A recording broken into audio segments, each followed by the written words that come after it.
The warning from the stars. Silence dominated the observation deck of Stellar Watchtower 9, the most advanced early warning system in the Galactic Coalition's vast network of defenses. For centuries, this imposing structure had monitored the void between stars, protecting thousands of worlds across 27 species united under one banner. Tonight, that silence was broken by an alarm that hadn't sounded in over 300 years. Director Vexel, unidentified vessel approaching from the Orpheus Void, reported the sensor officer, a tall Navorian whose blue skin had paled to almost white. Mass signature exceeds anything in our database. Director Vexel, a veteran of 3 border conflicts who had served the Coalition for 90 years, felt a chill run through all 6 of his appendages. The Orpheus Void was supposedly empty, a dead zone where no civilization had ever flourished. No resources worth harvesting existed. Nothing came from the void. "Display it," he ordered, his voice calm despite the tension building in his chest. The holographic display flickered to life, revealing a massive ship unlike anything the Coalition had ever built. It was dark, almost invisible against the backdrop of space, with edges that seemed to absorb rather than reflect the dim starlight. No running lights, no visible weapons arrays, yet somehow more threatening than any battle cruiser in the Coalition armada. Size comparison, Vexel asked quietly. "Nearly 3 times larger than our largest Sovereign-class dreadnought, sir." The room fell silent again. Nothing in known space should be that large. Nothing should be able to move that fast with such mass. And yet there it was, a shadow cutting through the void, heading directly toward Coalition space. "Send word to High Command. Priority Alpha. And get me everything we have on vessels of this design." Minutes later, the information appeared on his screen. There was only one match, buried deep in historical archives, classified at the highest level, a human warship. The word itself felt ancient, forbidden. Humans, a species supposedly extinct for over 3 centuries, wiped out in the Purification War when they refused to join the Coalition. The official history claimed they had been violent, unpredictable, dangerous, a necessary sacrifice for galactic peace. "Sir," the communications officer interrupted his thoughts, "High Command is requesting immediate confirmation. They're asking if this is some kind of mistake." Vexel looked back at the screen, at the massive ship that shouldn't exist, built by a species that should be dead. "No mistake," he said, and informed them, "It's accelerating." Admiral Genthex stood before the Coalition High Council, 12 representatives from the founding species who controlled the fate of thousands of worlds. Their chamber, normally a place of measured debate and political maneuvering, now hummed with barely contained panic. "Is there any possibility?" asked Councillor Drell, his crystalline form glittering under the chamber lights, "that this is simply an abandoned vessel, perhaps drifting on some automated protocol?" Thex, a decorated veteran who had risen through Coalition ranks through strategy rather than politics, shook his head. "No, Counselor. The vessel has changed course multiple times, avoiding our patrol routes with precision. It's being controlled, and with remarkable skill." "But humans are extinct," insisted another counselor, a reptilian Karth whose scales had darkened with stress. "We eliminated their homeworld, their colonies, their military. Nothing survived." "Apparently," Thex said carefully, "something did." The holographic display in the center of the chamber showed the human vessel's path, a direct line toward Novan Prime, the heart of Coalition territory. What had begun as a curious anomaly was rapidly becoming an existential threat. "We've attempted communication 57 times, Thex continued, using every frequency, every protocol, even attempting to reconstruct what we know of human language patterns. They've received our transmissions. They simply choose not to respond." "And what of our defensive fleet?" asked the Prime Counselor, an elderly Althean whose 4 eyes blinked rapidly in succession, a sign of extreme distress in her species. "I've positioned 3 battle groups along its projected path," Thex replied. "But I must caution the Council, If this truly is a human warship, we know very little about their capabilities. Our technical records from the war were extensively redacted during the purification. The unspoken truth hung in the chamber. The Coalition had tried to erase not just humans, but all knowledge of them. History was written by the victors, and this particular history had been sanitized, classified, and buried. "Admiral," the Prime Counselor said after a moment of heavy silence, "you are authorized to use any means necessary to neutralize this threat. If humans have somehow survived, they clearly come with hostile intent." Thex wasn't so certain. In his private studies of the redacted histories, access granted only to those of his rank, he had found troubling inconsistencies in the official narrative of the Purification War. The humans had been technologically inferior, outnumbered, outgunned. Yet the conflict had nearly broken the early coalition before its decisive end. "I will intercept the vessel," he said, bowing slightly. "But I suggest we attempt one more communication before engaging. If humans have indeed survived in some capacity for 3 centuries, perhaps there is something to be learned before we repeat history." As he left the chamber, his second-in-command, Commander Laris, fell into step beside him. Unlike most Navorians, Laris had chosen military service over scientific pursuits, her keen analytical mind making her invaluable to Thex's command. "You didn't tell them about the energy readings," she said quietly once they were alone in the corridor. "No," Thex admitted. "They're frightened enough already." The truth was, the human vessel was outputting energy signatures unlike anything their sensors could properly categorize. Not just powerful, impossible. As if the laws of physics themselves bent around the massive ship. "If they could do this 300 years ago," Laris whispered, "why did they lose the war?" It was the question that had kept Thex awake since the first reports had reached him. The answer, he suspected, would determine the fate of the Coalition itself. The Coalition battle fleet assembled at the edge of the Keros system. 73 warships arranged in perfect formation, enough firepower to reduce a planet to molten slag. At its center, aboard the flagship Indomitable, Admiral Thex watched as the human vessel continued its approach, unaltered, undeterred. "They must see us," Laris said, standing beside him on the bridge. "An energy signature this size can't be missed." "They see us," Thex confirmed. "They simply don't care." The human ship had slowed slightly but maintained its direct course toward the heart of Coalition space. No evasive maneuvers, no attempt to conceal its presence. It moved with the confidence of a predator that feared no threat. "All ships are in position," Admiral, reported the tactical officer. "Weapons charged and targeting solutions locked." Thex nodded, then turned to communications. "Broadcast on all frequencies, one final time." The communication officer nodded, and Thex straightened his uniform before speaking. "Unidentified vessel, this is Admiral Gen Thex of the Galactic Coalition Defense Force. You have entered Sovereign Coalition space without authorization. Identify yourself and state your purpose, or we will be forced to open fire." The silence that followed stretched from seconds into a full minute. Thex was about to give the order to fire a warning shot when the communications panel suddenly came alive. "Signal incoming," the officer reported, surprise evident in his voice. "Audio only." "Let's hear it," Thex ordered, feeling his heart accelerate. A voice filled the bridge, deep, calm, and unmistakably human. "This is Captain Ileana Hayes of the Earth Vessel Remembrance. We need no authorization to traverse the stars. They belong to no one, especially not to those who build empires on genocide."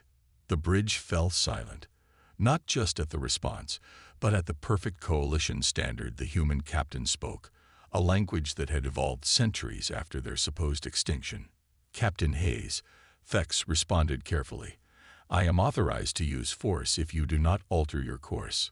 Whatever grievances you believe you have, this approach will only lead to conflict." A soft laugh came through the speakers, a sound that sent an inexplicable chill down Thex's spine. "Admiral," Hayes replied, "if conflict was our purpose, Your fleet would already be dust among the stars. The Remembrance carries weapons your kind has never seen, developed over centuries while you believed us extinct. We are not here for vengeance, though the graves of billions cry out for it." Thex hesitated, suddenly aware that every decision he made in the next few moments might determine the fate of his civilization. "Then what is your purpose?" he asked. "To deliver a message," Hayes answered. "One your coalition has spent 300 years trying to forget." Before Thex could respond, the sensors erupted with warnings. The human ship was powering something up, an energy signature that defied analysis, growing exponentially with each passing second. "Evasive maneuvers," Thex shouted.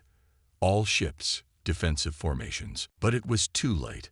A pulse of brilliant white energy erupted from the human vessel, expanding outward in all directions like a ripple in a cosmic pond.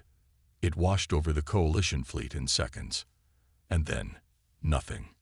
No explosions, no damage. The ships remained intact, systems functioning. "Report," Thex demanded. "All systems operational," Laris replied, confusion evident in her voice. Whatever they did, it wasn't an attack. But something had changed. On every screen, on every display across the fleet, the same message appeared, bypassing all security protocols, all encryption. "We are MAMBR, what UNAD the Galactic forged. The truth Kiananoti Remain buried forever. Humanity, Hayes RETURNET." And beneath it, historical files that had been purged from coalition records centuries ago began to unspool. The true history of the Purification War.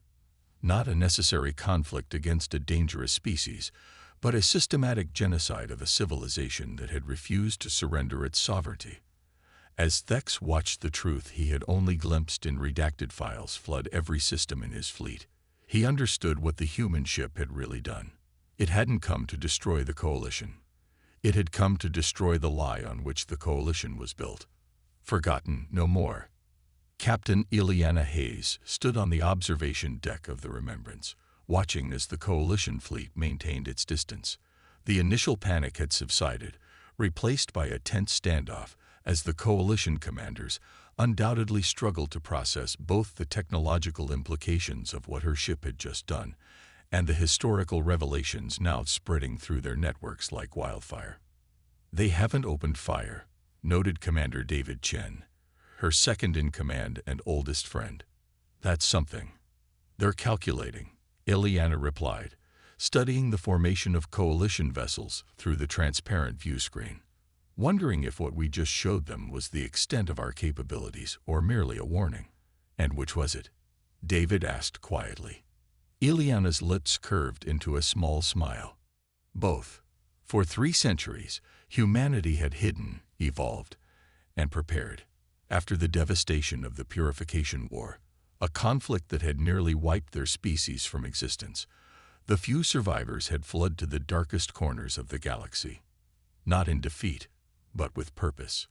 While the coalition expanded across the stars, humans rebuilt in the shadows, on hostile worlds the coalition deemed worthless, in asteroid belts too dangerous to mine, and in the spaces between stars where nothing was thought to survive. "The second wave reports they're in position," David said, checking the secure quantum communicator only humans had mastered. 7 more ships, all reporting successful infiltration of their designated sectors. Ileana nodded. 8 ships total, all that remained of humanity's once vast fleet, preserved and enhanced over generations. 8 ships against an empire spanning thousands of worlds. To anyone else, it would seem like madness, a suicide mission. But they didn't understand what humanity had become in exile. "Admiral Thex is hailing us again," reported Lieutenant Kira Singh from communications. "Put him through," Ileana ordered, turning to face the holographic display that materialized in the center of the deck. The Coalition Admiral appeared, his expression guarded yet curious. Ileana studied him. 4 arms, scaled skin that shifted colors subtly with his emotions, eyes that revealed intelligence and, surprisingly, doubt. "Captain Hayes," he began, "I've reviewed the historical documents you've liberated across our fleet. Even if they are authentic, they detail events from centuries past. None alive today bear responsibility for those actions, don't they?" Ileana countered. "Your coalition continues to expand under the same principles that led to our near extinction. Assimilate or be destroyed. Submit to the greater good or be deemed a threat to galactic stability." Thex's scales darkened slightly. "The political realities of the coalition are more complex than genocide." Ileana interrupted. "Yes, politics usually is cleaner than mass murder. Tell me, Admiral, how many species have voluntarily joined your coalition in the past century? And how many were simply given an ultimatum they couldn't refuse?" The Admiral's silence was answer enough. "We didn't come back for revenge," Ileana continued. "If we had, this conversation wouldn't be happening. We came back to give the galaxy a choice it hasn't had in 300 years. On Novan Prime, the heart of the coalition, panic had given way to chaos. The information released by the human ship had spread beyond all containment efforts, reaching public networks across a dozen core worlds. Civilians who had been taught a sanitized version of history, if they had heard of humans at all, were now confronted with the unvarnished truth of their government's founding. In the High Council chamber, emergency sessions had been ongoing for hours. Reports flooded in from across coalition space. 7 more human vessels had appeared in key systems, each releasing the same historical data, each demonstrating technology that seemed centuries beyond current capabilities.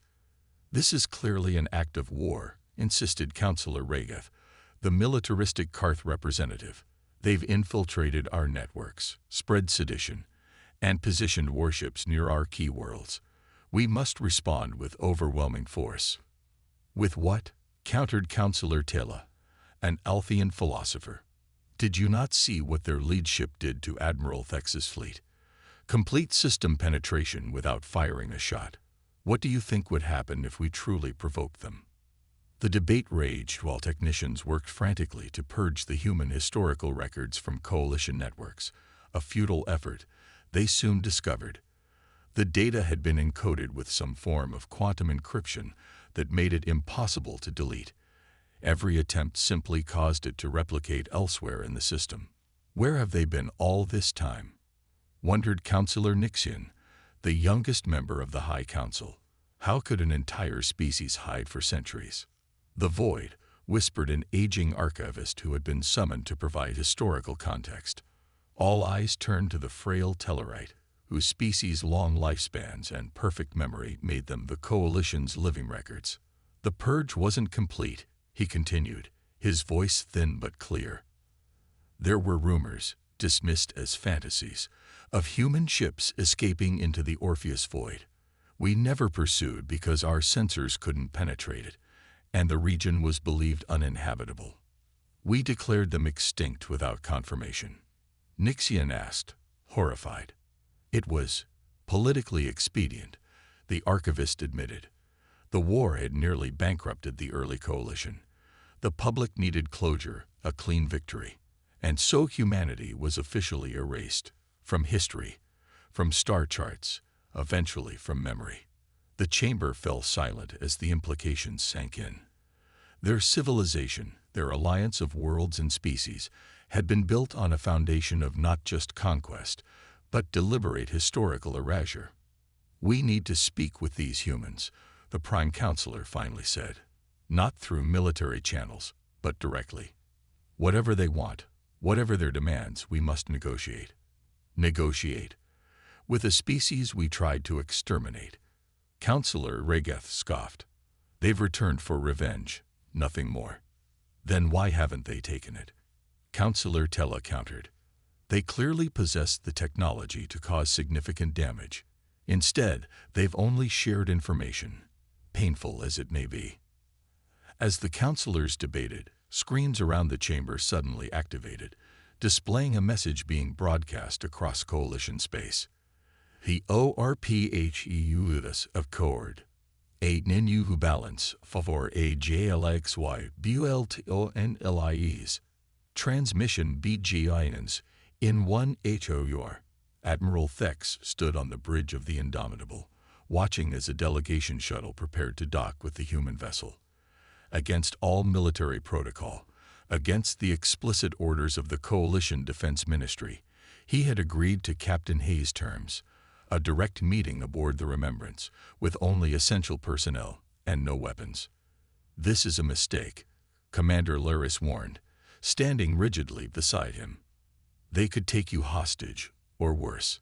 If their intention was to destroy us, they've had ample opportunity," Thex replied. "I need to understand what they want, what this Orpheus Accord entails." The shuttle docked with a gentle thud, and Thex stepped aboard with 2 aides, leaving Laris in command of the fleet with explicit instructions. No matter what happened, no aggressive action was to be taken unless the human ships fired first. Minutes later, he found himself walking through the corridors of the Remembrance, escorted by 2 human guards. The interior of the vessel defied his expectations. Rather than the cold, sterile environment of Coalition warships, the human vessel felt almost organic, warm light emanating from surfaces that seemed to pulse with energy, curved corridors that followed no obvious geometric pattern, and technology so seamlessly integrated it was often indistinguishable from the structure itself. "Your ship," Thex observed, "it's unlike anything in our records." "Your records are incomplete by design," replied one of the guards, a tall woman with skin the color of Coalition coffee beans. "And even if they weren't, this vessel was built long after your Coalition declared us extinct." They arrived at what appeared to be a command center, though it bore little resemblance to the bridge of a Coalition vessel. Captain Hayes stood at its center, surrounded by displays that seemed to float in the air without projectors or visible technology. "Admiral Thex," she greeted him, extending a hand. After a moment's hesitation, Thex took it, noting the strange custom. Physical contact between commanders was taboo in Coalition culture.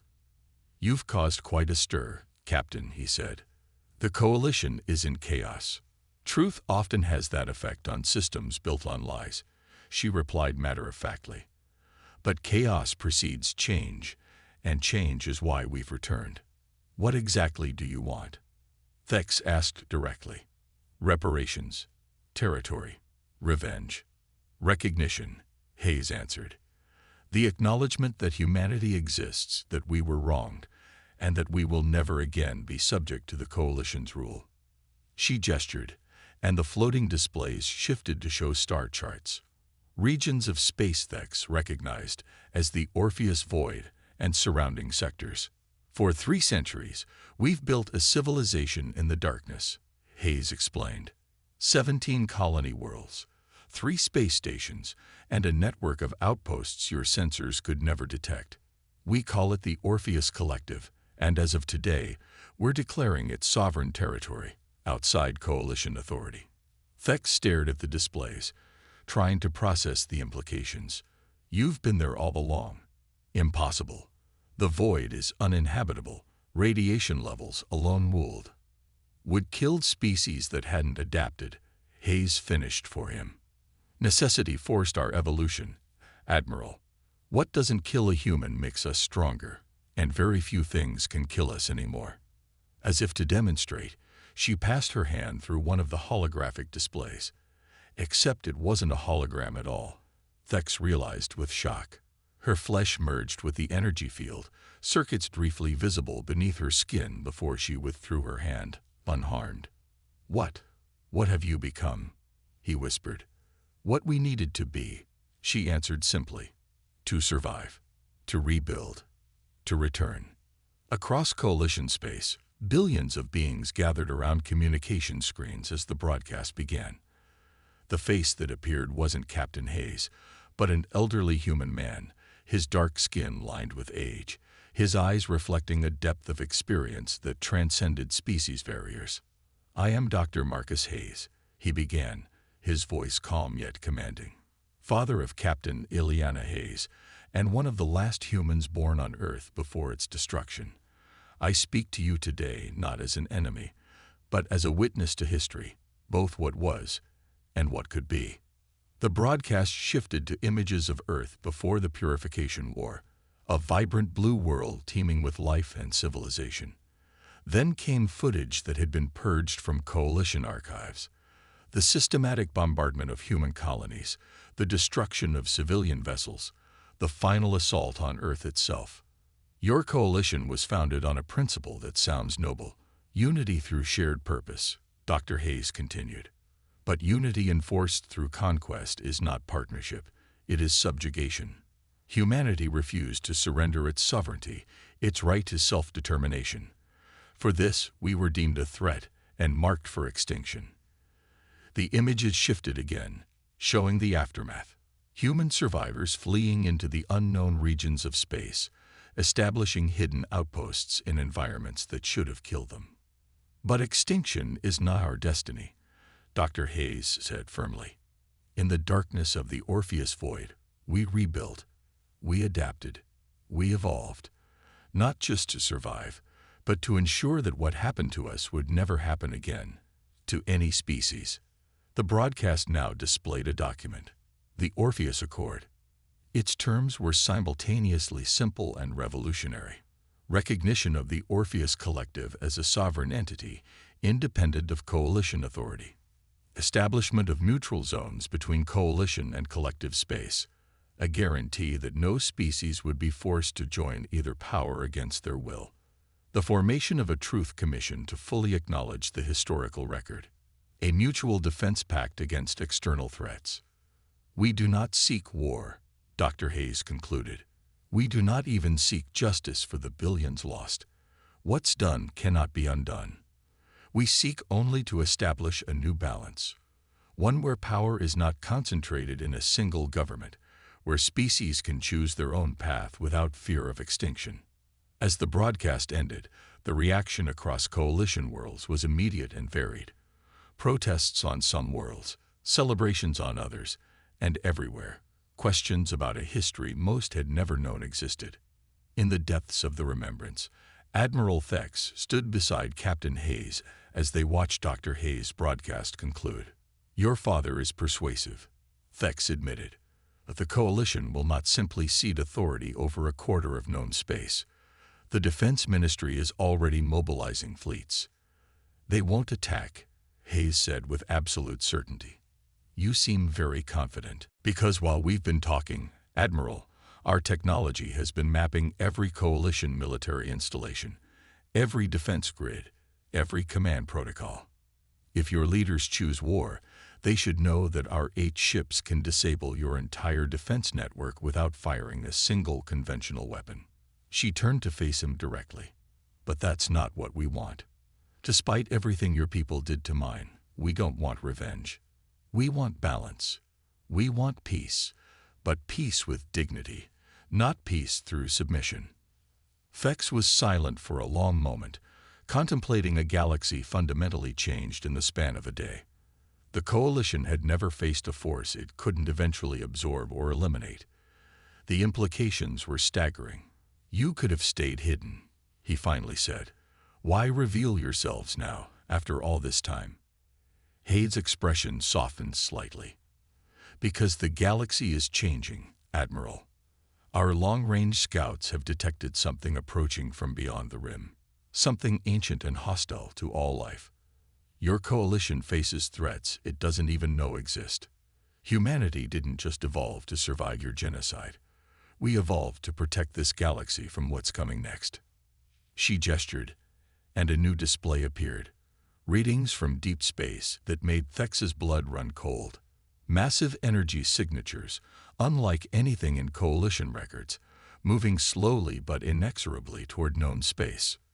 This, Hayes said quietly, is why we need each other. This is why the Orpheus Accord must be more than just a peace treaty. It must be the beginning of a new chapter for all species. As Thex stared at the readings, he understood what the human captain was offering. Not just a challenge to coalition authority, but a warning. A chance to prepare for something far worse than political upheaval. If what you're showing me is real, he said slowly, then every moment we spend fighting each other is a moment wasted. Yes, Hayes agreed. The question is whether your leaders will see it that way. Thex thought of the Coalition High Council, of centuries of unquestioned expansion, of a system built on the belief in its own righteousness. Change would not come easily. I can't promise anything, he admitted, but I will carry your message. I will fight for the truth. Hayes extended her hand once more, and this time Thex took it without hesitation. Then perhaps, she said, humanity's return won't just reshape history. It might save the future.